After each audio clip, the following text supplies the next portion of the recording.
Hello everyone and welcome back to another video from AI Basics. In this video, I'm going to show you how to delete your chats on Talkie Soulful AI. So let's get started right away.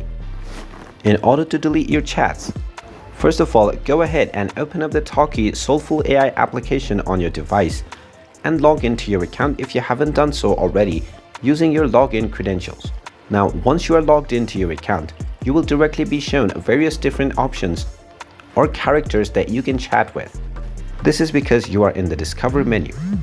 Now, if you want to see your recent chats that you have done with any character, go ahead and tap on the Chats option. You will then be able to see all of your chat history.